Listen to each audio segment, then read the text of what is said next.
हाँ दोस्तों आज हम लोग बिहार जीविका का, ठीक है, बिहार जीविका का, ठीक है, सेट नंबर दोस्तों 12 देखने जा रहे हैं, ठीक है। और 11 सेट इस पर ऑलरेडी अपलोड है, तो जाइए देखिए और अपना एक सीट पक्का कीजिए।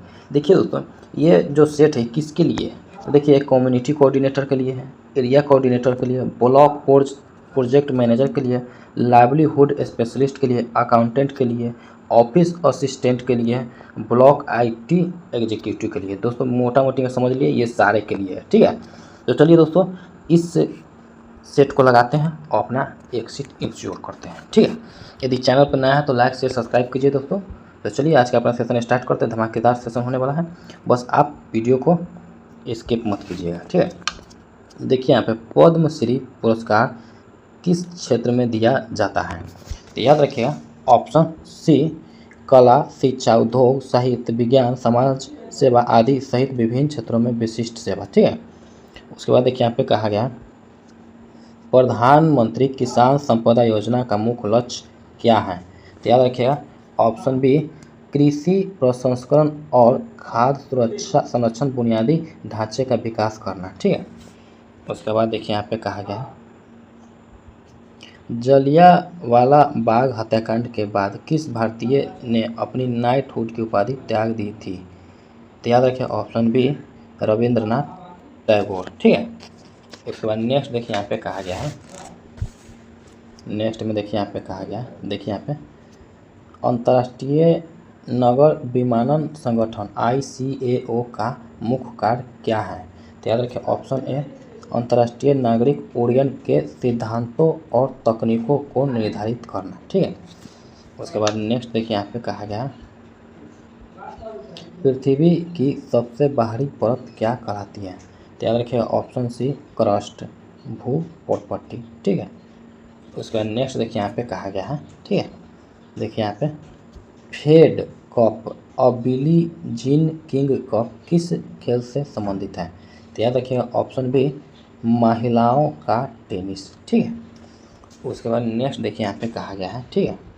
देखिए यहाँ पे शांति स्वरूप भटनागर पुरस्कार किस संगठन द्वारा प्रदान किया जाता है, तो याद रखिएगा ऑप्शन सी वैज्ञानिक और औद्योगिक अनुसंधान परिषद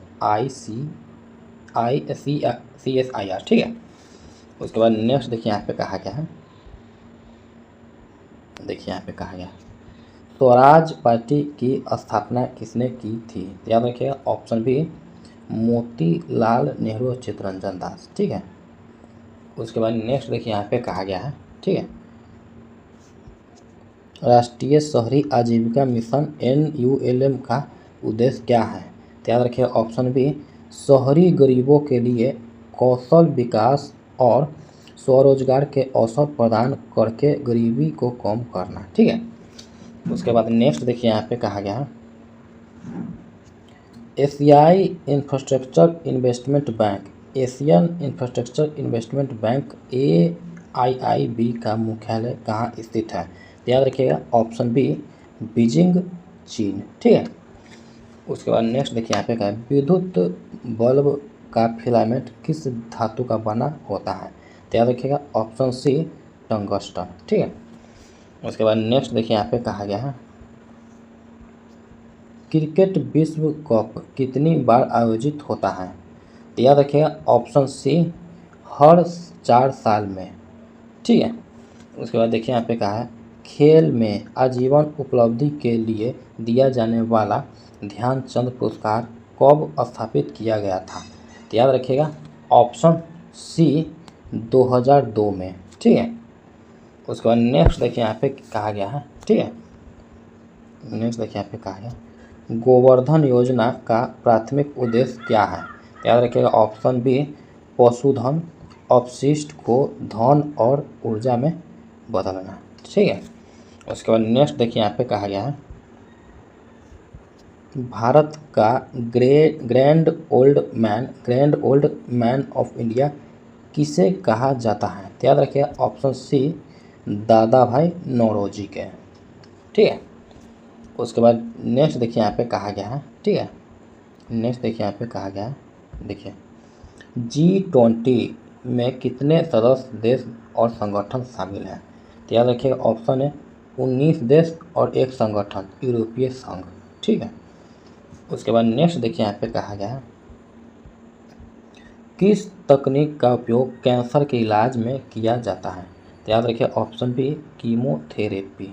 ठीक है, उसके बाद नेक्स्ट देखिए यहाँ पे कहा गया है, देखिए यहाँ पे नीचे नाम और पते का एक युग्म दिया गया है। ठीक है, उसी के समान नाम और पता वाला युग्म विकल्प ज्ञात करें।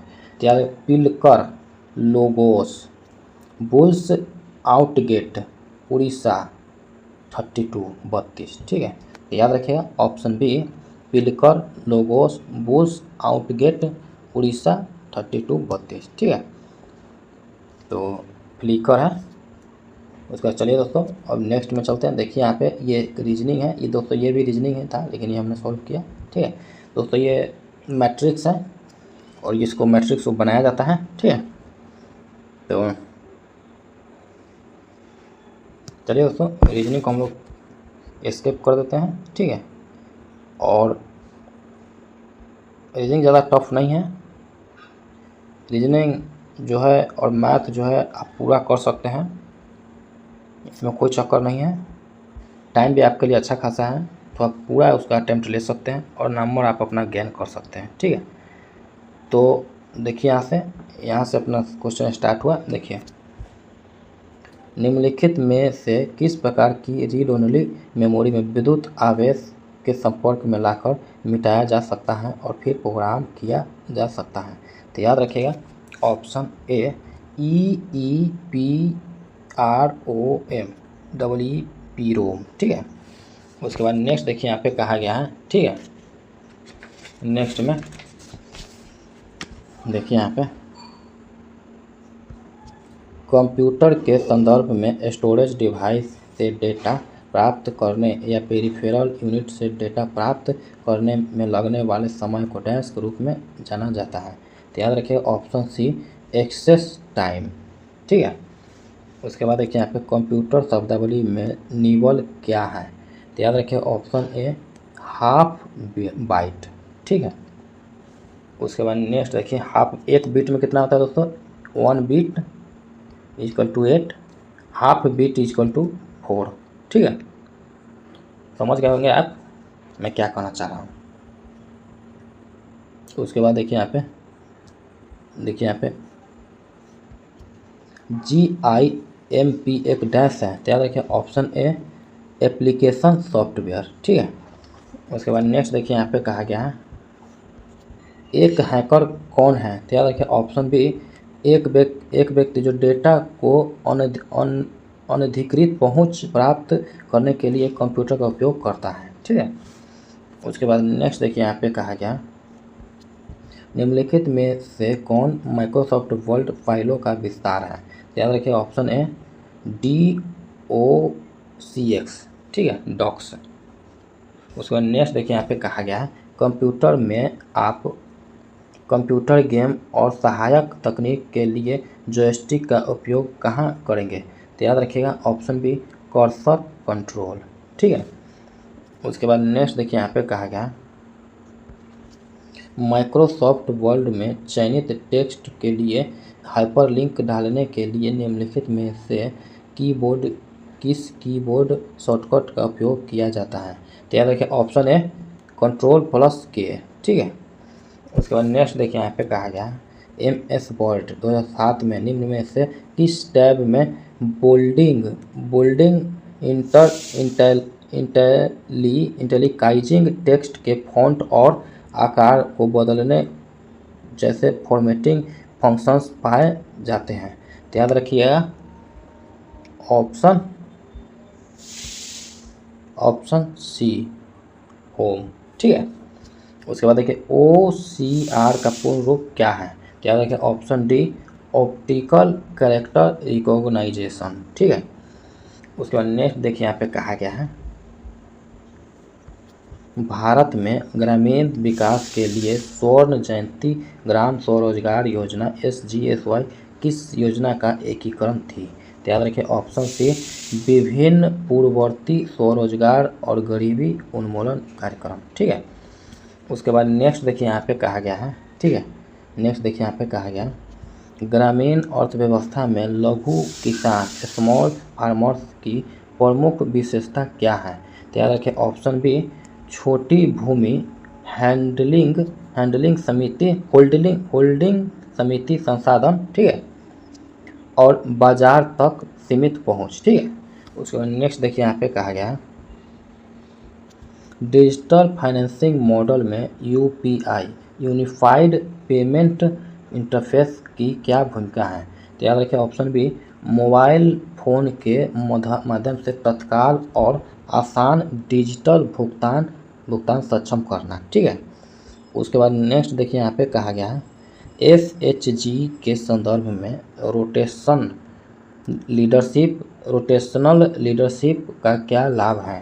तो याद रखिएगा ऑप्शन बी सभी सदस्यों का नेतृत्व कौशल विकसित करने और समूह में सक्रिय भूमिका निभाने का अवसर देना, ठीक है। उसके बाद नेक्स्ट देखिए यहाँ पे कहा गया शहरी क्षेत्रों में आजीविका संवर्धन के लिए कौन सी गैर फार्म गतिविधि अधिक प्रासंगिक है?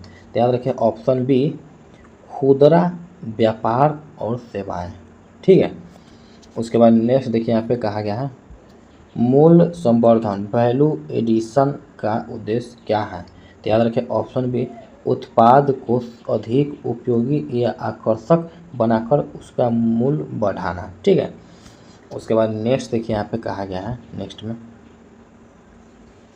देखिए यहाँ पे एसएचजी के लिए ओपनिंग बैलेंस का क्या अर्थ है? याद रखिए ऑप्शन बी एक लेखा अवधि की शुरुआत में समूह के पास मौजूद नकदी, ठीक है। उसके बाद नेक्स्ट देखिए यहाँ पे कहा गया लेजर में जमा क्रेडिट पक्ष में क्या रिकॉर्ड किया जाता है? तो याद रखिए ऑप्शन बी सदस्य द्वारा की गई बचत या ऋण की वापसी, ठीक है। उसके बाद नेक्स्ट देखिए यहाँ पे कहा गया प्रधानमंत्री ग्राम सड़क योजना पीएमजीएसवाई के तहत सड़क निर्माण परियोजनाओं के लिए अनुमोदन कौन प्रदान करता है? तो याद रखिए ऑप्शन बी केंद्रीय ग्रामीण विकास मंत्रालय, ठीक है। उसके बाद नेक्स्ट देखिए यहाँ पे कहा गया है राष्ट्रीय सामाजिक सहायता कार्यक्रम एनएसएपी को भारत सरकार द्वारा किस वर्ष लॉन्च किया गया था? तो याद रखिए ऑप्शन बी 1995, ठीक है। उसके बाद नेक्स्ट देखिए यहाँ पे कहा गया पीएम किसान योजना के तहत सरकार किसानों के लिए किस प्रकार का वित्तीय हस्तांतरण करती है? तो याद रखिए ऑप्शन बी सीधे बैंक खाते में डायरेक्ट बेनिफिट ट्रांसफर डीबीटी, ठीक है। उसके बाद नेक्स्ट देखिए यहाँ पे कहा गया है राष्ट्रीय कृषि विकास योजना कृषि और संबद्ध क्षेत्र कायाकल्प के लिए लाभकारी दृष्टिकोण RKVY रफ्तार के तहत कृषि के अलावा किन संबद्ध क्षेत्रों पर भी ध्यान केंद्रित किया जाता है? तो याद रखिए ऑप्शन बी पशुधन, मत्स्य पालन, बागवानी, डेयरी और कृषि वानिकी, ठीक है। उसके बाद नेक्स्ट देखिए यहाँ पे कहा गया है प्रधानमंत्री सुरक्षा बीमा योजना PMSBY का मुख्य उद्देश्य क्या है? तो याद रखिए ऑप्शन बी गरीब और निम्न आय वर्ग के लिए बहुत कम प्रीमियम पर आकस्मिक मृत्यु और विकलांगता बीमा कवर प्रदान करना, ठीक है। उसके बाद नेक्स्ट देखिए यहाँ पे कहा गया है मनरेगा के तहत किसी भी शिकायत का निवारण करने की पहली संपर्क इकाई कौन सी है? तो याद रखिए ऑप्शन बी ग्राम पंचायत, ठीक है। उसके बाद नेक्स्ट देखिए यहाँ पे कहा गया बिहार में मुख्यमंत्री कृषि सिंचाई योजना का मुख्य उद्देश्य क्या है? तो याद रखिएगा ऑप्शन बी किसानों को विभिन्न सिंचाई सुविधाओं के लिए वित्तीय सहायता प्रदान करना, ठीक है। उसके बाद नेक्स्ट देखिए यहाँ पे कहा गया है बिहार मुख्यमंत्री बाल विकास योजना का मुख्य फोकस क्या है? तो याद रखिए ऑप्शन बी बच्चों के स्वास्थ्य, पोषण और शिक्षा का समग्र विकास, ठीक है। उसके बाद नेक्स्ट देखिए यहाँ पे कहा गया है बिहार में मुख्यमंत्री मत्स्यजीवी सहयोग समिति योजना का उद्देश्य क्या है? तो याद रखिए ऑप्शन बी मछुआरा सहकारी समितियों को सहायता प्रदान करना और मत्स्य पालन को बढ़ावा देना, ठीक है। उसके बाद नेक्स्ट देखिए यहाँ पे कहा गया है, तो देखिए बिहार मुख्यमंत्री शहरी शौचालय निर्माण योजना का मुख्य उद्देश्य क्या है। तो याद रखिए ऑप्शन बी, शहरी क्षेत्रों में व्यक्तिगत और सामुदायिक शौचालयों का निर्माण। ठीक है। उसके बाद नेक्स्ट देखिए यहाँ पे कहा गया है, बिहार में मुख्यमंत्री कृषि उत्पाद विपणन योजना का मुख्य उद्देश्य क्या है। तो याद रखिए ऑप्शन बी, किसानों को उनके कृषि उत्पादों के लिए बेहतर विपणन सुविधाएं और उचित मूल्य प्रदान करना। ठीक है। उसके बाद नेक्स्ट देखिए यहाँ पे कहा गया है, बिहार मुख्यमंत्री अल्पसंख्यक सिविल सेवा प्रोत्साहन योजना का उद्देश्य क्या है। तो याद रखिएगा ऑप्शन बी, अल्पसंख्यक समुदाय के अभ्यर्थियों को सिविल सेवा परीक्षाओं की तैयारी के लिए वित्तीय प्रोत्साहन देना। ठीक है। तो दोस्तों आज हम लोगों ने, ठीक है, आज हम लोगों ने बिहार जीविका, ठीक है, बिहार जीविका का, ठीक है, बिहार जीविका का सेट नंबर, ठीक है, सेट नंबर 12 देखा है। ठीक है, सेट नंबर 12 देखा। ठीक है, सेट नंबर 12 देखा। और इस पे 11 सेट ऑलरेडी अपलोड है, तो जाइए देखिए और अपना एक सीट पक्का कीजिए। दोस्तों ये जो हम लोगों ने आराम से समझ के जो किया, इसके लिए चैनल को लाइक, ठीक है, शेयर एंड सब्सक्राइब कीजिए दोस्तों, अपने दोस्तों को भी बताइए। तो चलिए मिलते हैं नेक्स्ट वीडियो, तब तक के लिए बाय।